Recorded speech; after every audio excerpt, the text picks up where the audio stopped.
ദൈവനാമം മഹത്വപ്പെടുമാറാകട്ടെ. North Kerala സെക്ഷൻ്റെ Shabbat school പാഠപഠനത്തിലേക്ക് ഏവരെയും സ്വാഗതം ചെയ്തുകൊള്ളുന്നു. നാം 2ാം ക്വാർട്ടറാണ് പഠിച്ചുകൊണ്ടിരിക്കുന്നത്. ഈ പാഠത്തിൻ്റെ തലക്കെട്ട് വൻ വിവാദം. അതിൻ്റെ 5ാമത്തെ പാഠത്തിലേക്ക് നാം കടന്നിരിക്കുകയാണ്. പാഠത്തിൻ്റെ തലവാചകം എല്ലാ പ്രതിബന്ധങ്ങൾക്കും എതിരായ വിശ്വാസം. ഇതിന് മനപ്പാഠവാക്യമായി കൊടുത്തിരിക്കുന്നത്, ഞാൻ നിന്നോട് പാപം ചെയ്യാതിരിക്കേണ്ടതിന് നിന്റെ വചനത്തെ ഹൃദയത്തിൽ സംഗ്രഹിക്കുന്നു. സങ്കീർത്തനങ്ങൾ 119:11. നമുക്കറിയാം, നാം 21ാം നൂറ്റാണ്ടിലാണ് ജീവിക്കുന്നത്. ഈ 21ാം നൂറ്റാണ്ടിൽ ജീവിക്കുന്ന മനുഷ്യർക്ക് ചില പ്രത്യേകതകളുണ്ട്. ഇതിന് അടിസ്ഥാനമായി ഫിലിപ്പ് കുഷ്മാൻ എന്ന ഒരു അമേരിക്കൻ മനഃശാസ്ത്രജ്ഞൻ ഒരു പുസ്തകം എഴുതിയിട്ടുണ്ട്. ദി എംപ്റ്റി സെൽഫ് എന്നാണ് ആ പുസ്തകത്തിൻ്റെ പേര്. ആ പുസ്തകത്തിൽ പറഞ്ഞിരിക്കുന്നത്, ഈ 21ാം നൂറ്റാണ്ടിലെ മനുഷ്യർ ലക്ഷ്യമില്ലാത്ത ജീവിതം നയിക്കുന്നവരാണെന്നാണ്. അതിന് ഈ മനുഷ്യർക്ക് ചില പ്രത്യേകതകളുണ്ട്. അതായത് അവരുടെ വിശ്വാസത്തിൻ്റെ ആഴം വളരെ കുറവാണ്. അത് ഇറ്റ്സ് നോട്ട് ഡീപ്പ്, അത് വളരെ ഷാലോയാണ്. അപ്പോൾ വിശ്വാസത്തിൻ്റെ ആഴം കുറഞ്ഞതാണ്. അതുപോലെ തന്നെ മരിക്കാനും ജീവിക്കാനും കാരണമൊന്നുമില്ല. അവർക്ക് മരിക്കാനും ഒരു കാരണമില്ല, ജീവിക്കാനും ഒരു കാരണവും വേണ്ട. ആ ഒരു ഒഴുക്കിനനുസരിച്ച് അവർ എന്തിനു വേണ്ടിയോ ജീവിക്കുന്നത് പോലെ ജീവിക്കുന്നു. എന്നാൽ നവീകരണകർത്താക്കളുടെ കാലഘട്ടത്തിൽ നവീകരണകർത്താക്കൾക്ക് ഇങ്ങനെയല്ലായിരുന്നു അവരുടെ സ്വഭാവം. അവർ വ്യത്യസ്തരായിരുന്നു. അവർ സ്ത്രീകളായാലും പുരുഷന്മാരായാലും അവർ വ്യത്യസ്തരായിരുന്നു. അവർക്ക് അവരുടെ വിശ്വാസത്തിൻ്റെ ആഴം വലിയതായിരുന്നു. ആഴത്തിലുള്ള വിശ്വാസം അവർക്കുണ്ടായിരുന്നു. അതുപോലെ തന്നെ അവർക്ക് ജീവിക്കുവാനൊരു ലക്ഷ്യമുണ്ടായിരുന്നു. അവർ മരിക്കുകയാണെങ്കിൽ അതിനും അവർക്കൊരു കാരണമുണ്ടായിരുന്നു. അങ്ങനെ ഒരു ജീവിതമായിരുന്നു അവർ നയിച്ചിരുന്നത്. അതുപോലെ തന്നെ ഈ വിശ്വാസത്തിന് ഒരു വിട്ടുവീഴ്ചയും അവർ ചെയ്തിരുന്നില്ല. അതുപോലെ തന്നെ അവരുടെ അടിസ്ഥാന വിശ്വാസങ്ങൾ അവരുടെ ജീവിതത്തിൻ്റെ അടിസ്ഥാന ഘടകങ്ങളായിരുന്നു. ഈ വിശ്വാസങ്ങളെ നിഷേധിക്കുന്നത് അവരെ തന്നെ നിഷേധിക്കുന്നതിന് തുല്യമാണ്. മരണത്തെ അഭിമുഖീകരിക്കുമ്പോൾ തന്നെ അവർക്ക് ഒരു ആന്തരിക സമാധാനമുണ്ടായിരുന്നു. ഇതൊക്കെയായിരുന്നു നവീകരണ കർത്താക്കളുടെ സ്വഭാവം. നാം ഈ ആഴ്ചയിൽ പഠിക്കുന്ന പാഠത്തിൻ്റെ ലക്ഷ്യമെന്ന് പറയുന്നത്, നമുക്ക് തിരുവചന പഠനം എപ്രകാരമാണ് ജീവിതത്തിലെ യഥാർത്ഥ ലക്ഷ്യത്തിനും യഥാർത്ഥ അർത്ഥത്തിനും അടിസ്ഥാനം നൽകുന്നത് എന്നതിനെക്കുറിച്ചാണ് നമ്മൾ ഈ ആഴ്ചയിൽ പഠിക്കുന്നത്. വൻ പോരാട്ടം എന്ന പുസ്തകത്തിലെ 7 മുതൽ 11 വരെയുള്ള അധ്യായത്തെ ആധാരമാക്കിയാണ് ഈ ആഴ്ചയിലെ പാഠപഠനം. അത് നിങ്ങൾ വായിക്കുക. വായിച്ചു കഴിയുമ്പോൾ നമുക്ക് ഈ പാഠം കൂടുതൽ നന്നായി മനസ്സിലാക്കുവാൻ സാധിക്കും. ദൈവം നമ്മളെ ഓരോരുത്തരെയും അനുഗ്രഹിക്കുമാറാകട്ടെ. നമുക്ക് ഞായറാഴ്ചത്തെ പാഠത്തിലേക്ക് കടക്കാം. ഞായറാഴ്ചത്തെ പാഠത്തിൻ്റെ തലക്കെട്ട് ദൈവവചനം മാത്രം. ഇവിടെ കുറേ വാക്യങ്ങൾ കൊടുത്തിരിക്കുന്നു. സങ്കീർത്തനങ്ങൾ 119:103, 104, സങ്കീർത്തനങ്ങൾ 119:147, സങ്കീർത്തനങ്ങൾ 119:162. ഇതിലെല്ലാം പറഞ്ഞിരിക്കുന്നത് ദൈവവചനത്തെക്കുറിച്ചാണ്. ദൈവവചനം തേനിലും മധുരമുള്ളത്. ദൈവവചനം വിവേകമുള്ളവനാക്കുന്നു. നമ്മെ വിവേകമുള്ളവനാക്കുന്നതാണ് ദൈവവചനം. അതുപോലെ തന്നെ സകല വ്യാജമാർഗത്തെയും വെറുക്കുന്നതാണ് ദൈവവചനം. അതുപോലെ ദൈവവചനം നമുക്ക് പ്രത്യാശ നൽകുന്നു, നമുക്ക് ആനന്ദം നൽകുന്നു. ഇങ്ങനെയൊക്കെയുള്ള ഈ ദൈവവചനം ആണ് ഈ നവീകരണ കർത്താക്കളുടെ അടിസ്ഥാനമായിരുന്നത്. അവർ ഈ വചനത്തിലാണ് എല്ലാം വിശ്വസിച്ചിരുന്നത്. ദൈവവചനത്തിലെ എല്ലാ വാഗ്ദത്തങ്ങളും അവർ വിശ്വസിച്ചു. അവർ ചിന്തിക്കുകയാണ്, ഈ ദൈവവചനം ഓരോരുത്തരോടും വ്യക്തിപരമായി അത് സംസാരിക്കുന്നു. അതുപോലെ തന്നെ നേരിട്ട് കേൾക്കാൻ കഴിയുന്നത് പോലെ ദൈവം ഈ വചനത്തിലൂടെ നമ്മോട് സംസാരിക്കുന്നു. ഇതൊക്കെയാണ് നവീകരണകർത്താക്കൾ വിശ്വസിച്ചിരുന്നത്. ഈ ദൈവവചനങ്ങൾ അവർക്ക് ദുഃഖത്തിൽ സന്തോഷവും, തളർച്ചയിൽ പ്രത്യാശയും, അന്ധകാരത്തിൽ വെളിച്ചവും, ആശയക്കുഴപ്പത്തിൽ ഉറപ്പും, ബലഹീനതയിൽ ശക്തിയും, അജ്ഞതയിൽ ജ്ഞാനവും അവർക്ക് നൽകി. അങ്ങനെ അവർ ഈ വചനത്തിൽ ആശ്രയിച്ചുകൊണ്ട് അവർ മുന്നോട്ട് പോയി. അവർ അവരുടെ മനസ്സിനെ തിരുവെഴുത്തുകളാൽ പൂരിതമാക്കി വചനം അനുസരിച്ച് ജീവിച്ചു. പലരും വചനം നിമിത്തം മരിച്ചു. അശ്രദ്ധരായ ക്രിസ്ത്യാനികളായിരുന്നില്ല അവർ. നാം ഇവിടെ ഒരു ഉദാഹരണം കാണുന്നു, ജോൺ വിക്ലിഫ്. ഞാൻ മുമ്പ് നമ്മുടെ പാഠങ്ങളിൽ നമ്മൾ ജോൺ വിക്ലിഫിനെ കുറിച്ച് പഠിച്ചു. ബൈബിൾ ഇംഗ്ലീഷിലേക്ക് തർജ്ജമ ചെയ്ത ആളാണ് ജോൺ വിക്ലിഫ്. ജോൺ വിക്ലിഫിൻ്റെ മരണത്തെക്കുറിച്ചുമൊക്കെ നമ്മൾ നേരത്തെ കണ്ടു. ഈ ജോൺ വിക്ലിഫ് തൻ്റെ ജീവിതത്തിനുടനീളം ഒരു പോരാട്ടമായിരുന്നു ജോൺ വിക്ലിഫിന്. ജോൺ വിക്ലിഫിന് ഒരു ലക്ഷ്യമുണ്ടായിരുന്നു. ബൈബിൾ സാധാരണക്കാർക്ക് വേണ്ടി തർജ്ജമ ചെയ്യണം. അതൊരു ലക്ഷ്യമായിരുന്നു.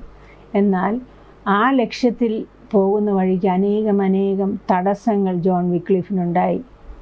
പരസ്യമായി ജോൺ വിക്ലിഫിനെ വിചാരണ ചെയ്യപ്പെട്ടു. മതഭ്രാന്തനെന്ന് വിധിച്ചു. വധശിക്ഷയ്ക്ക് വിധിച്ചു. എന്നാൽ ആ നിയമയുദ്ധത്തിനെല്ലാം ഓരോ കേസ് ഇങ്ങനെ വരുമ്പോഴും അതിനെല്ലാം അപ്പീൽ നൽകും. ആ കേസ് മാറ്റിവെക്കും. അങ്ങനെ ജോൺ വിക്ലിഫ് പോരാടിക്കൊണ്ടേയിരുന്നു. അങ്ങനെ ആ സത്യസന്ധനായ ജോൺ വിക്ലിഫ് ഒരു പ്രാവശ്യം അപ്പീൽ നൽകിയപ്പോൾ അദ്ദേഹം ഇങ്ങനെ നൽകി: ആരോടാണ് നിങ്ങൾ വാദിക്കുന്നത്? ശവക്കുഴിയിലേക്ക് കാൽ നീട്ടിയിരിക്കുന്ന ഒരു കിഴവനോടോ? അല്ല, സത്യത്തോടാണ്. സത്യം നിങ്ങളെക്കാൾ ശക്തനാണ്. അത് നിങ്ങളുടെ മേൽ വിജയം വരിക്കും. ഇതായിരുന്നു അന്ന് ജോൺ വിക്ലിഫ് കൊടുത്ത ഒരു അപ്പീൽ. ശരിക്കും ഈ അപ്പീൽ അത് പിന്നെ ഒരു മരണമൊഴിയായിട്ട് രേഖപ്പെടുത്തുക. കാരണം അന്ന് ജോൺ വിക്ലിഫിനെ പിടികൂടാൻ റോമൻ കത്തോലിക്ക സഭയ്ക്ക് സാധിച്ചില്ല. പിന്നെയാണ് ജോൺ വിക്ലിഫിനെ മരിച്ചതിന് ശേഷമാണ് ആ കുഴിമാടത്തിലേക്ക് വരുവാൻ അവർക്ക് സാധിച്ചത്. നമ്മൾ നേരത്തെ കണ്ടതുപോലെ തന്നെ ആ കുഴിമാടം അത് കുഴി മാറ്റി ആ വിക്ലിഫിൻ്റെ അവശിഷ്ടങ്ങൾ എടുക്കുകയും കത്തിക്കുകയും അത് പുഴയിൽ ഒഴുക്കുകയും ചെയ്തു. എന്നാൽ നാം ഇന്ന് നോക്കുമ്പോൾ ആ ജോൺ വിക്ലിഫ് തർജ്ജമ ചെയ്ത അനേകം ബൈബിളുകളുടെ കോപ്പികൾ അത് നമുക്ക് എത്രയെന്ന് തന്നെ നമുക്ക് കണക്കില്ലാതെ അത് ഒഴുകി, അത് വെള്ളത്തിലൂടെ ഒഴുകി അതെത്തുന്നിടത്തെല്ലാം അത് അയാളുടെ ഒരു പ്രതീകാത്മമെന്ന വണ്ണം അയാളുടെ ആ ചാരം എത്തിയെടുത്തെല്ലാം തന്നെ ഈ വചനം എത്തുകയും ഉണ്ടായി. അപ്പോൾ ഈ മരണമൊഴിയായിട്ട് നാം കണ്ട ഈ ജോൺ വിക്ലിഫിൻ്റെ വാക്കുകൾ യാഥാർത്ഥ്യമായി. ഇവിടെ ഒരു ചോദ്യം ചോദിച്ചിരിക്കുന്നു: പരിശോധനാ സമയങ്ങളിൽ തിരുവെഴുത്തുകൾ നിങ്ങളെ ആശ്വസിപ്പിച്ചിരുന്നത് ഏതെല്ലാം വിധങ്ങളിൽ? നാം മുമ്പ് കണ്ടതുപോലെ തന്നെ പല പരീക്ഷണങ്ങൾ നമ്മുടെ ജീവിതത്തിൽ വരുമ്പോൾ അവിടെയെല്ലാം ആശ്വാസമായി നമ്മുടെ തിരുവചനം എത്താറുണ്ട്. ദുഃഖത്തിൽ സന്തോഷമായി, തളർച്ചയിൽ പ്രത്യാശയായി, അന്ധകാരത്തിൽ വെളിച്ചമായി, ആശയക്കുഴപ്പത്തിൽ ഉറപ്പായി, ബലഹീനതയിൽ ശക്തിയായി, അജ്ഞതയിൽ ജ്ഞാനമായി എല്ലാം ഈ തിരുവചനം എത്തും. അങ്ങനെ ശരിക്കും നമുക്ക് ഓരോരോ സമയങ്ങളിൽ ആശ്വാസം പകർന്നതിന് തിരുവചനം വളരെയധികം നല്ലതാണ്. എന്നും തിരുവചനം വായിക്കുക, ആശ്വാസം കണ്ടെത്തുക. ദൈവം നമ്മൾ ഓരോരുത്തരെയും അനുഗ്രഹിക്കുമാറാകട്ടെ. നമുക്ക് തിങ്കളാഴ്ചത്തെ പാഠത്തിലേക്ക് കടക്കാം. തിങ്കളാഴ്ചത്തെ പാഠം ദൈവവചനം കൈമാറുന്നു. നമുക്കിവിടെ ചില വാക്യങ്ങൾ കൊടുത്തിരിക്കുന്നു. അത് ശരിക്കും പൗലൂസിൻ്റെ ആത്മവിശ്വാസത്തെ വർദ്ധിപ്പിച്ച, വചനത്തെക്കുറിച്ചുള്ള ആത്മവിശ്വാസത്തെ വർദ്ധിപ്പിച്ച വാക്യങ്ങളാണ്. ഈ വാക്യങ്ങൾ നാം നോക്കുമ്പോൾ മനസ്സിലാകുന്നു. 2 കൊരിന്ത്യർ 4:1 മുതൽ 6 വരെ, 2 കൊരിന്ത്യർ 2:14. ഇതൊക്കെ നാം വായിക്കുമ്പോൾ അതിൽ നിന്ന് നമുക്ക് മനസ്സിലാക്കാൻ പറ്റുന്ന കാര്യമെന്ന് പറഞ്ഞാൽ, സുവിശേഷം നശിച്ചു പോകുന്നവർക്ക് മറവായിരിക്കുന്നു. അതായത് നശിച്ചു പോകാൻ ആഗ്രഹിക്കാതെ ഇരിക്കുന്നവർക്ക്, നശിച്ചു പോകുന്നവർക്കാണ് സുവിശേഷം മറവായിരിക്കുന്നത്. അല്ലാത്തവർക്ക് ഒരിക്കലും സുവിശേഷം മറവായിരിക്കുന്നില്ല. അതുപോലെ തന്നെ സുവിശേഷം അവിശ്വാസികളുടെ മനസ്സ് കുരുടാക്കുന്നു. ദൈവം അവിശ്വാസികളുടെ മനസ്സാണ് കുരുടാക്കുന്നത്, അല്ലാതെ വിശ്വാസമുള്ളവരുടെ മനസ്സ് ദൈവം കുരുടാക്കുന്നില്ല. അവരുടെ മനസ്സ് തുറന്ന് അവർക്ക് കൂടുതലായിട്ട് വചനം ഗ്രഹിക്കുവാൻ ദൈവം സഹായിക്കും. അതുപോലെ തന്നെ നാം വചനം വായിക്കുമ്പോൾ നമ്മെ ദൈവം ജയോത്സവമായി നടത്തും. പരിജ്ഞാനത്തിൻ്റെ വാസന നമ്മിൽ ഉണ്ടാവും. ഇതൊക്കെയാണ് പൗലോസിൻ്റെ ആത്മവിശ്വാസത്തെക്കുറിച്ച് ഈ വേദഭാഗങ്ങൾ നമ്മോട് പറയുന്നത്. ഒടുവിൽ വിജയിക്കുമെന്ന ആത്മവിശ്വാസം ഈ അപ്പോസ്തലന്മാർക്കുണ്ടായിരുന്നു. അവർ 2 കൊരിന്ത്യർ 13:8 പറഞ്ഞിരിക്കുന്നു, സത്യത്തിന് അനുകൂലമല്ലാതെ സത്യത്തിന് പ്രതികൂലമായി ഞങ്ങൾക്ക് ഒന്നും കഴിവില്ലല്ലോ. സത്യത്തിന് അനുകൂലമായി നിന്നു കഴിഞ്ഞാൽ എല്ലാം സാധ്യം എന്നൊരു ആത്മവിശ്വാസം ഈ അപ്പോസ്തലന്മാർക്കുണ്ടായിരുന്നു, പ്രത്യേകിച്ച് പൗലോസിന്. നവീകരണകർത്താക്കൾക്കും സമാനമായ പരീക്ഷണങ്ങൾ നേരിടേണ്ടി വന്നു. അന്ന് യേശുവിൻ്റെ ശിഷ്യന്മാർ, തുടർന്ന് അപ്പോസ്തലന്മാർ, അത് കഴിഞ്ഞ് നവീകരണകർത്താക്കൾക്കും ഇതുപോലെയുള്ള പ്രശ്നങ്ങൾ തന്നെ നേരിടേണ്ടി വന്നു. ഇവിടെ വില്യം ടിൻഡൽ എന്ന വ്യക്തിയെക്കുറിച്ച് പറയുന്നു. ഈ വില്യം ടിൻഡലിനെ കുറിച്ച് നമ്മൾ നേരത്തെ കണ്ടു.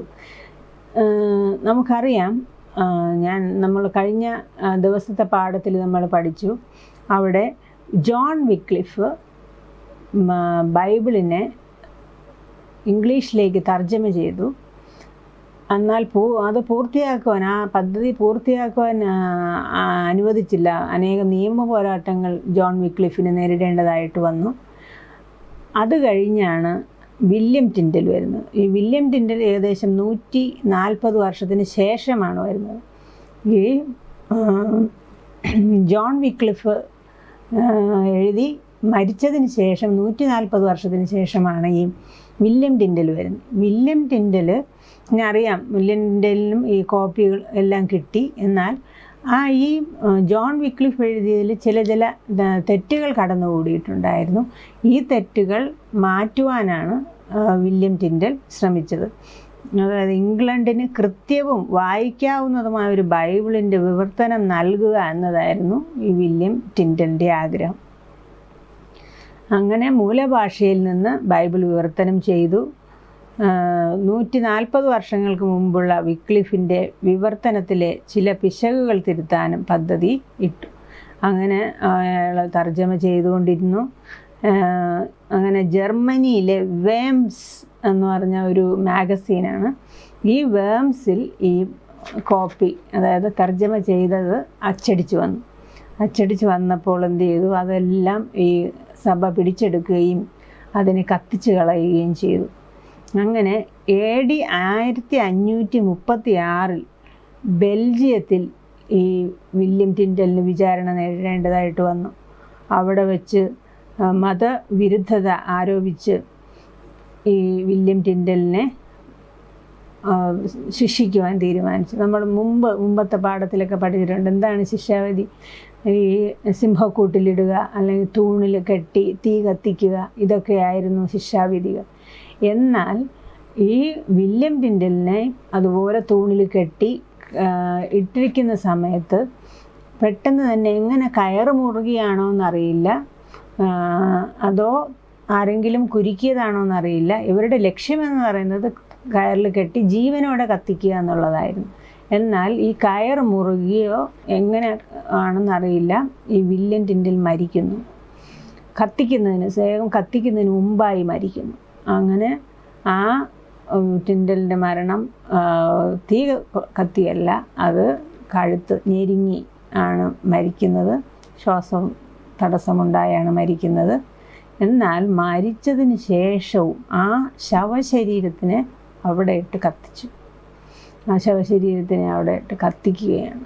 കാരണം ഒരു അവശിഷ്ടവും പാടില്ല എന്നുള്ള രീതിയിൽ കത്തിച്ച്, അങ്ങനെയാണ് വില്യം ടിൻഡലിൻ്റെ അന്ത്യം.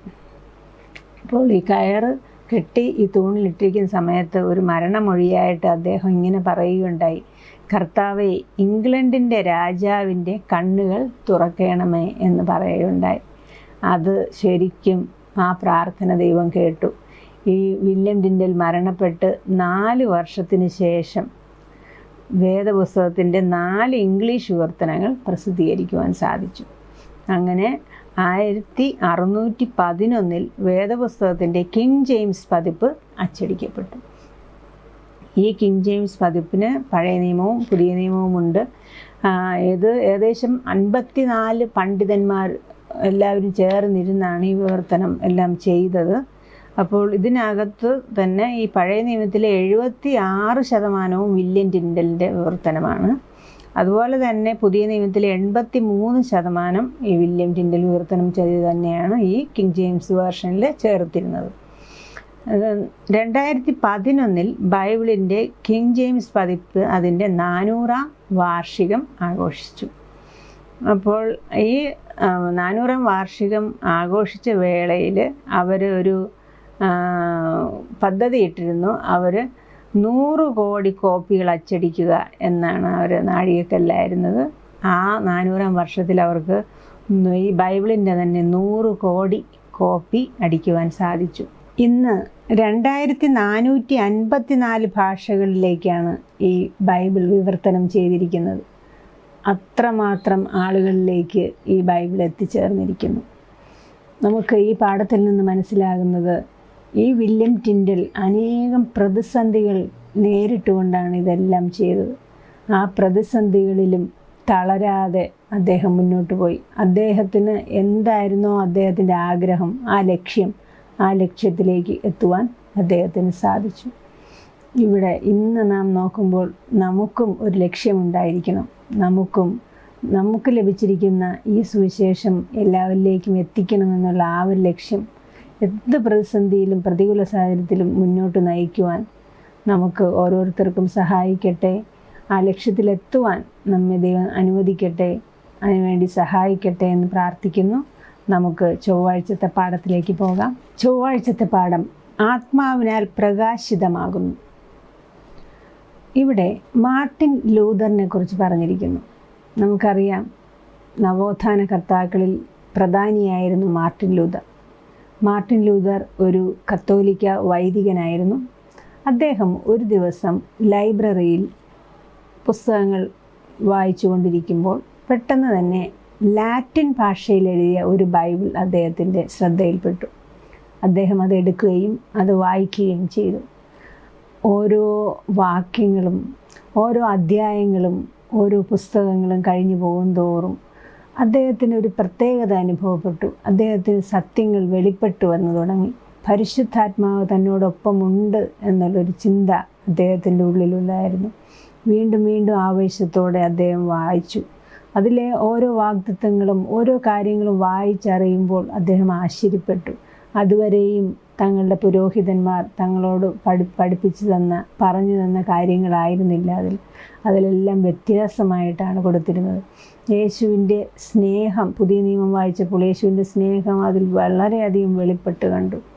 അങ്ങനെ ആവേശത്തോടെ ആ പുസ്തകം വായിക്കുകയും ഇതുപോലൊരു പുസ്തകം എനിക്കുണ്ടായിരുന്നെങ്കിൽ എന്ന് മാർട്ടിൻ ലൂതർ ആഗ്രഹിക്കുകയും ചെയ്തു. നമുക്കറിയാം, ബൈബിൾ പഠിക്കുമ്പോൾ അതിൻ്റെ വ്യാഖ്യാനം വളരെ പ്രധാനമാണ്. നമ്മളതെങ്ങനെ ഗ്രഹിക്കുന്നു എന്നുള്ളത് വളരെ വളരെ പ്രധാനമാണ്. അതിനെ നമുക്ക് 1-2 വാക്യങ്ങൾ വായിക്കാം. യോഹന്നാൻ എഴുതിയ സുവിശേഷം 16-ാം അധ്യായം അതിൻ്റെ 13-15 വാക്യങ്ങൾ. 13 മുതൽ 15 വരെ. സത്യത്തിൻ്റെ ആത്മാവ് വരുമ്പോഴോ അവൻ നിങ്ങളെ സകല സത്യത്തിലും വഴി നടത്തും. അവൻ സ്വയമായി സംസാരിക്കാതെ താൻ കേൾക്കുന്നത് സംസാരിക്കുകയും വരുവാനുള്ളത് നിങ്ങൾക്ക് അറിയിച്ചു തരികയും ചെയ്യും. അവൻ എനിക്കുള്ളതിൽ നിന്ന് എടുത്ത് നിങ്ങൾക്ക് അറിയിച്ചു തരുന്നത് കൊണ്ട് എന്നെ മഹത്വപ്പെടുത്തും. പിതാവിനുള്ളതൊക്കെയും എനിക്കുള്ളത്, അതുകൊണ്ടത്രേ അവൻ എനിക്കുള്ളതിൽ നിന്ന് എടുത്ത് നിങ്ങൾക്ക് അറിയിച്ചു തരും എന്ന് ഞാൻ പറഞ്ഞത്. നമുക്ക് ഇനിയും 2 വാക്യങ്ങളൂടെ ഉണ്ട്. യോഹന്നാൻ 14-ന്റെ 25-26 വാക്യം. ഞാൻ നിങ്ങളോടുകൂടെ വസിക്കുമ്പോൾ ഇത് നിങ്ങളോട് സംസാരിച്ചിരിക്കുന്നു. എങ്കിലും പിതാവ് എൻ്റെ നാമത്തിൽ അയപ്പാനുള്ള പരിശുദ്ധാത്മാവ് എന്ന കാര്യസ്ഥൻ നിങ്ങൾക്ക് സകലവും ഉപദേശിച്ചു തരികയും ഞാൻ നിങ്ങളോട് പറഞ്ഞതൊക്കെയും ഞാൻ നിങ്ങളെ ഓർമ്മപ്പെടുത്തുകയും ചെയ്യും. നമുക്ക് ഒരു വാക്യം കൂടെ വായിക്കാം. 2 പത്രോസ് 1 അധ്യായം അതിൻ്റെ 20, 21 വാക്യം. കർത്താവും രക്ഷിതാവുമായ യേശു ക്രിസ്തുവിൻ്റെ പരിജ്ഞാനത്താൽ ലോകത്തിൻ്റെ മാലിന്യം വിട്ടോടിയവർ അതിൽ വീണ്ടും കുടുങ്ങി തോറ്റുപോയാൽ അവരുടെ ഒടുവിലത്തെ സ്ഥിതി ആദ്യത്തേതിനേക്കാൾ അധികം വഷളായിപ്പോയി. തങ്ങൾക്ക് ഏൽപ്പിച്ചു കിട്ടിയ വിശുദ്ധ കൽപ്പനയെ നീതിയുടെ വഴി അറിഞ്ഞ ശേഷം വിട്ടുകളയുന്നതിനേക്കാൾ അത് അറിയാതിരിക്കുന്നത് അവർക്ക് നന്നായിരുന്നു.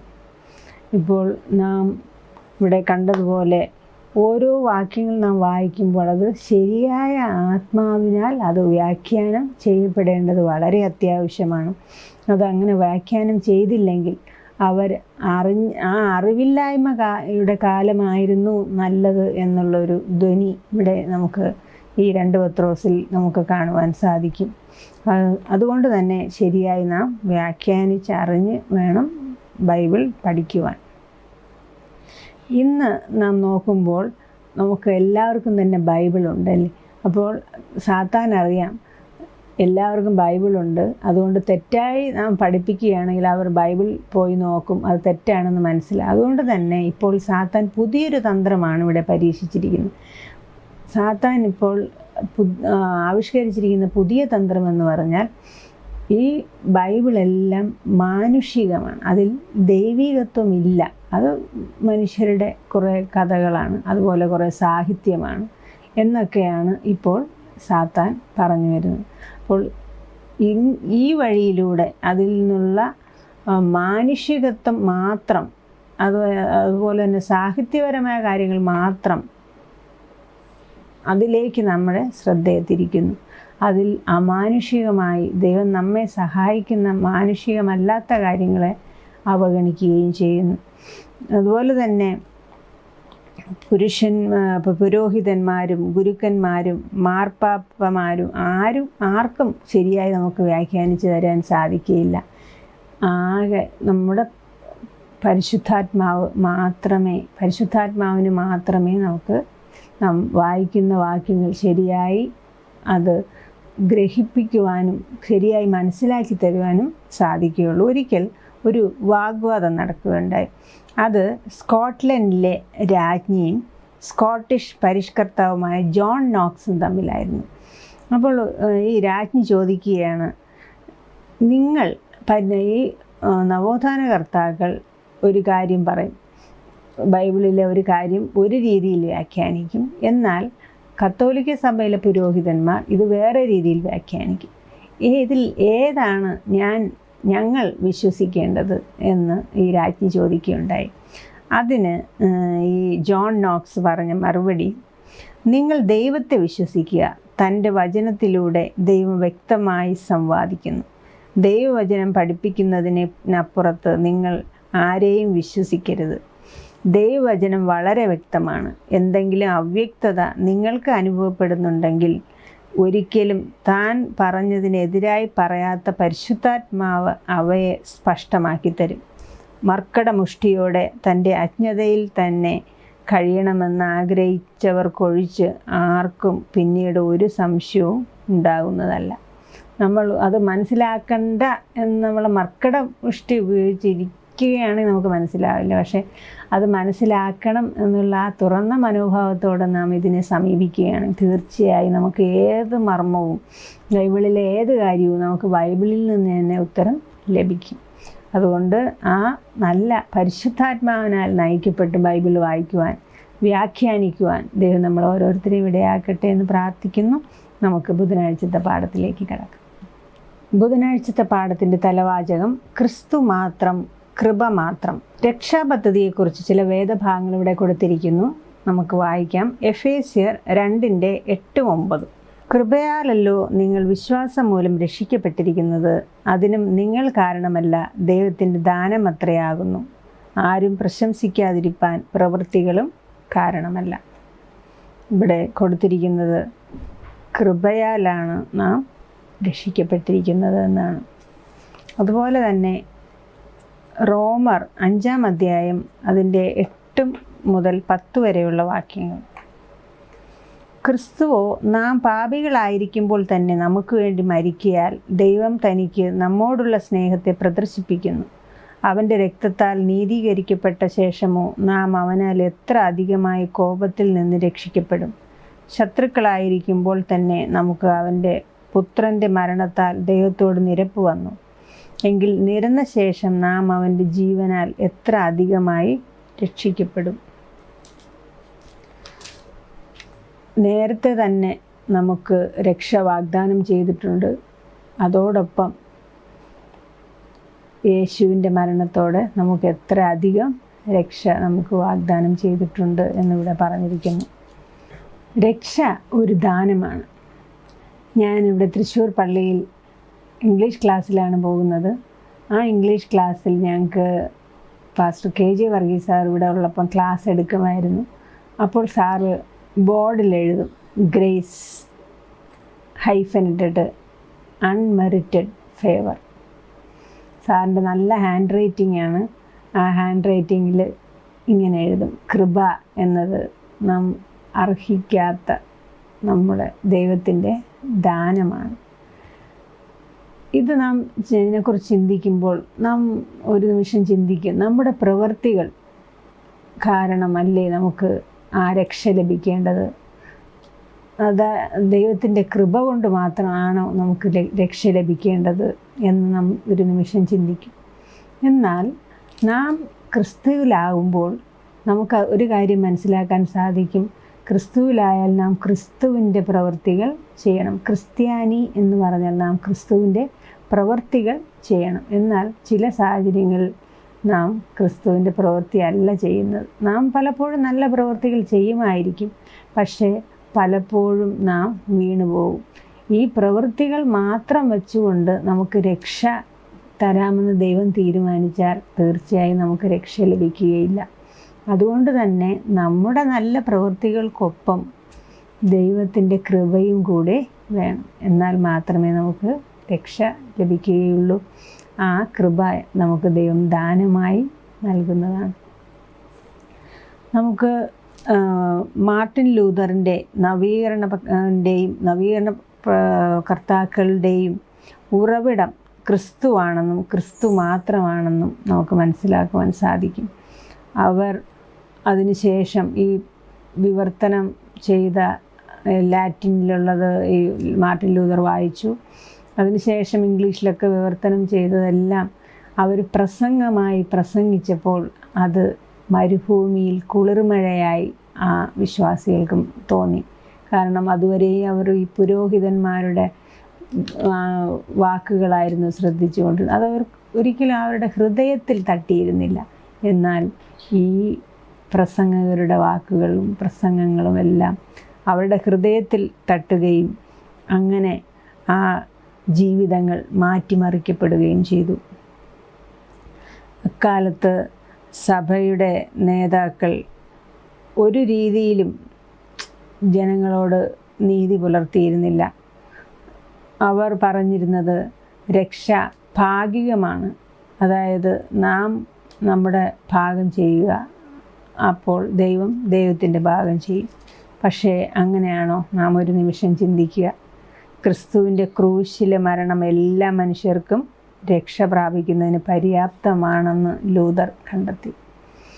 ഈ ക്രൂശിലെ മരണം ദൈവം നല്ല പ്രവൃത്തികൾ ചെയ്യുന്ന നീതിമാന്മാർക്ക് മാത്രമല്ല ദൈവം ക്രൂശിൽ യാഗമായി തീർന്നത്, പാപികൾക്കും കൂടി വേണ്ടിയാണ്, എല്ലാവർക്കും വേണ്ടിയാണ് യാഗമായി തീർന്നത്. ഒരിക്കലും അത് ഭാഗികമല്ല. നമുക്ക് ഇവിടെ ഒരു ചോദ്യം ചോദിച്ചിരിക്കുന്നു. ക്രിസ്തുവിലുള്ള ദൈവത്തിൻ്റെ പ്രവൃത്തിയാണ് രക്ഷയെങ്കിൽ നമ്മുടെ സൽപ്രവൃത്തികൾ ക്രിസ്തീയ ജീവിതത്തിൽ എന്ത് പങ്കാണ് വഹിക്കുന്നത്? നമ്മുടെ സൽപ്രവൃത്തികൾ തീർച്ചയായും പങ്ക് വഹിക്കും. പക്ഷേ ഈ സൽപ്രവൃത്തികൾ നേരത്തെ ഞാൻ പറഞ്ഞതുപോലെ തന്നെ നാം ക്രിസ്തുവിനെ പോലെ ക്രിസ്തുവിൻ്റെ പ്രവൃത്തികൾ പലപ്പോഴും ചെയ്യാത്ത സാഹചര്യങ്ങളുണ്ടാകും, നമ്മുടെ ചിന്തകളിലുണ്ടാകും. ആ സാഹചര്യങ്ങളിൽ കണക്കിടുമ്പോൾ ചിലപ്പോൾ നമുക്ക് ആ രക്ഷ ലഭിക്കാതെ പോകുന്ന സാഹചര്യം വരും. അതുകൊണ്ട് തന്നെ നമ്മുടെ ദൈവത്തിൻ്റെ കൃപ, ദൈവകൽപ്പനയും യേശുവിലുള്ള വിശ്വാസവും നമുക്കെപ്പോഴും ആവശ്യമാണ്. ദൈവത്തിൻ്റെ കൃപ നമുക്കെപ്പോഴും ആവശ്യമാണ്. വേറെ ചോദ്യം ചോദിച്ചിരിക്കുന്നു, നമ്മുടെ അനുഭവത്തിൽ സൽപ്രവർത്തികൾക്ക് രക്ഷ ഉറപ്പിക്കുന്നതിൽ എന്ത് പ്രാധാന്യമാണുള്ളത്? രക്ഷ ഉറപ്പിക്കുന്നതിൽ സൽപ്രവർത്തികൾക്ക് എന്ത് പ്രാധാന്യമാണുള്ളത്? തീർച്ചയായും അത് പ്രാധാന്യമുണ്ട്. എങ്കിൽ തന്നെയും കൃപയും അതോടൊപ്പം ആവശ്യമാണ്. ദൈവത്തിൻ്റെ ദാനമായ ആ അൺമെറിറ്റഡ് ഫേവർ നമുക്ക് വേണം. എന്നാൽ മാത്രമേ നമുക്ക് രക്ഷ ലഭിക്കുകയുള്ളൂ. ദൈവം നമ്മളെ അനുഗ്രഹിക്കുമാറാകട്ടെ. നമുക്ക് വ്യാഴാഴ്ചത്തെ പാഠത്തിലേക്ക് പോകാം. വ്യാഴാഴ്ചത്തെ പാഠം അനുസരണം വിശ്വാസത്തിൻ്റെ ഫലം. നമുക്കൊരു വാക്യം വായിക്കാം. റോമർക്ക് എഴുതി 3-ാം അധ്യായം അതിൻ്റെ 27 മുതൽ 31 വരെയുള്ള വാക്യങ്ങൾ. ആകയാൽ പ്രശംസ എവിടെ? അത് പൊയ്പോയി. ഏതു മാർഗത്താൽ? കർമ്മമാർഗത്താലോ? അല്ല, വിശ്വാസ മാർഗത്താലത്രേ. അങ്ങനെ മനുഷ്യൻ ന്യായപ്രമാണത്തിൻ്റെ പ്രവൃത്തി കൂടാതെ വിശ്വാസത്താൽ തന്നെ നീതീകരിക്കപ്പെടുന്നു എന്ന് നാം അനുമാനിക്കുന്നു. അല്ല, ദൈവം യഹൂദന്മാരുടെ ദൈവം മാത്രമോ? ജാതികളുടെ ദൈവമല്ലയോ? അതെ, ജാതികളുടെയും ദൈവമാകുന്നു. ദൈവം ഏകനല്ലോ. അവൻ വിശ്വാസം മൂലം പരിച്ഛേദനക്കാരെയും വിശ്വാസത്താൽ അഗ്രചർമ്മികളെയും നീതീകരിക്കുന്നു. ആകയാൽ നാം വിശ്വാസത്താൽ ന്യായപ്രമാണത്തെ ദുർബലമാക്കുന്നുവോ? ഒരു നാളുമില്ല. നാം ന്യായപ്രമാണത്തെ ഉറപ്പിക്കുകയത്രേ ചെയ്യുന്നത്. എല്ലാവർക്കും രക്ഷയുണ്ട് എന്ന് നാം ഇവിടെ കേട്ടു. അതിനനുസരിച്ച് നമ്മുടെ ജീവിതം നാം ക്രമപ്പെടുത്തുകയാണെങ്കിൽ തീർച്ചയായിട്ടും ആ വിശ്വാസത്താൽ നാം ഒരിക്കലും ന്യായപ്രമാണത്തെ ദുർബലമാക്കുന്നില്ല.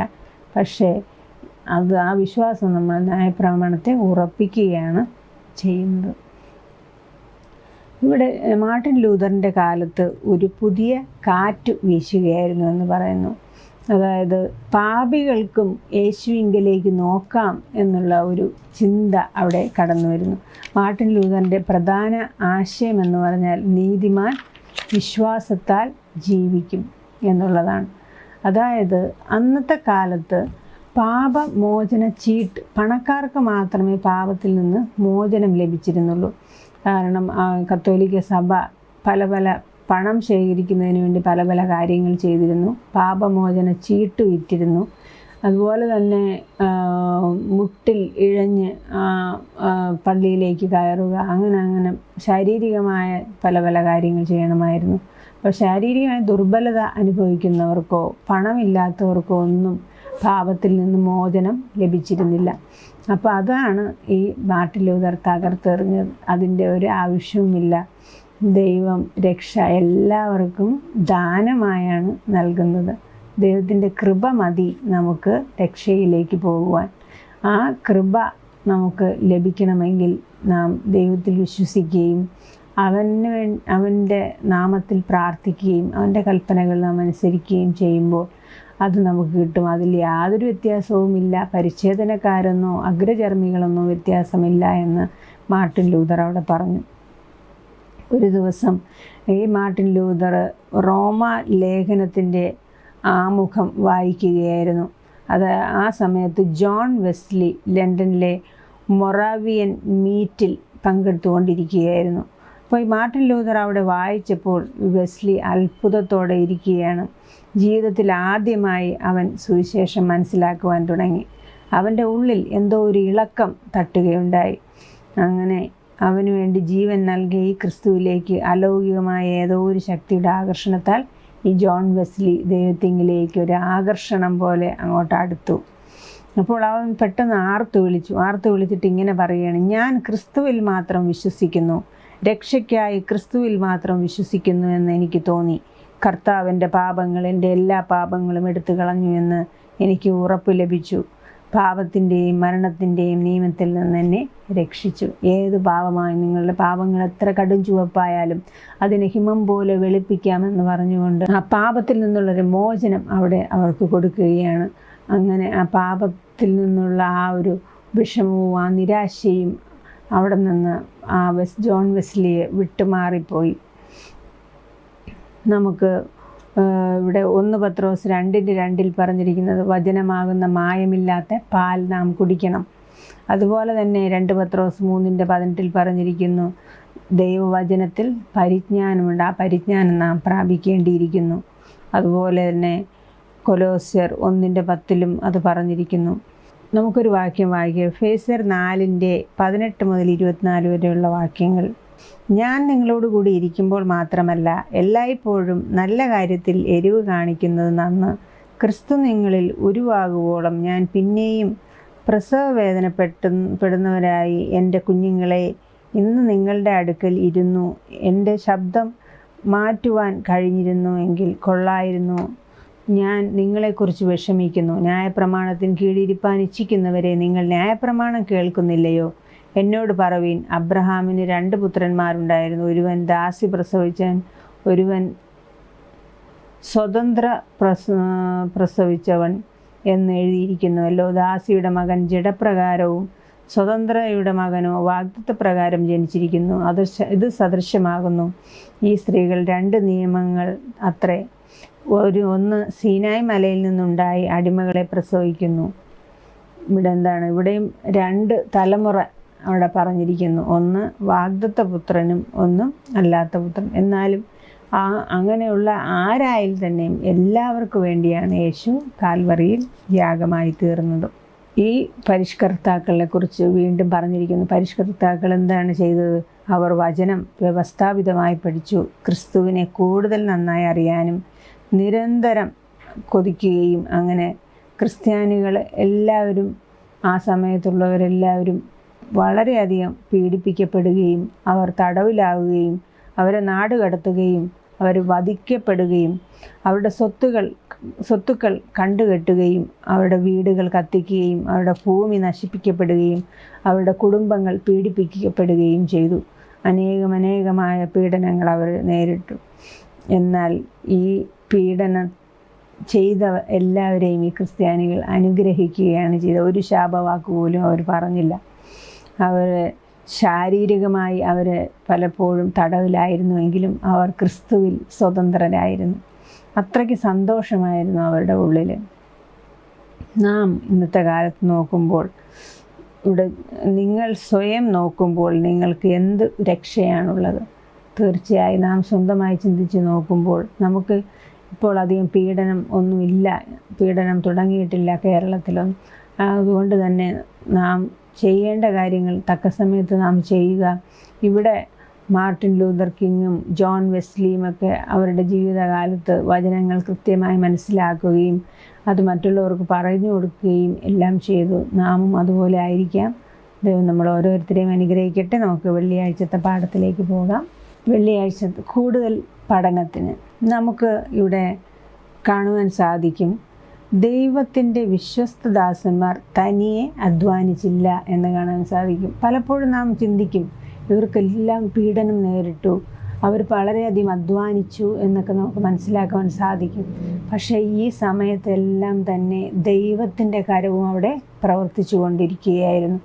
ദൈവത്തിന് ഒരു ലക്ഷ്യമുണ്ട്. ആ ദൈവത്തിൻ്റെ ലക്ഷ്യത്തിലേക്ക് ഇവരെയും ചേർത്തുകൊണ്ടേയിരുന്നു. ആ ലക്ഷ്യത്തിലേക്കാണ്. ഇടയ്ക്ക് പീഡനങ്ങൾ നേരിടേണ്ടി വന്നു എങ്കിൽ തന്നെയും അവസാനം ആ ലക്ഷ്യത്തിലേക്കാണ് ഈ വചനം പോയിക്കൊണ്ടിരുന്നത്. നമുക്കറിയാം എലീശ പ്രവാചകനെക്കുറിച്ച്. എലീശ പ്രവാചകനെ ഒരു ദിവസം ആരാം രാജാവിൻ്റെ പട്ടാളക്കാർ വളയുന്നു. എന്നാൽ എലീശ പ്രവാചകൻ്റെ ദാസനായ ഗേഹസി പറയുന്നു, ഇതാ ആരാം രാജാവിലെ പട്ടാളക്കാർ നമ്മെ വളഞ്ഞിരിക്കുന്നു, നമുക്ക് എന്ത് ചെയ്യാൻ സാധിക്കും എന്ന് പറഞ്ഞു. അപ്പോൾ ഉടനെ എലീശ അവിടെ പറയുന്നത്, ഇവൻ കാണത്തക്കവണ്ണം ഇവൻ്റെ കണ്ണ് തുറക്കണം. നമുക്ക് 2 രാജാക്കന്മാർ 6-ാം അധ്യായം 17-ാം വാക്യത്തിൽ നമുക്കത് കാണുവാൻ സാധിക്കും. ഇവൻ കാണത്തക്കവണ്ണം ഇവൻ്റെ കണ്ണ് തുറക്കണമേ.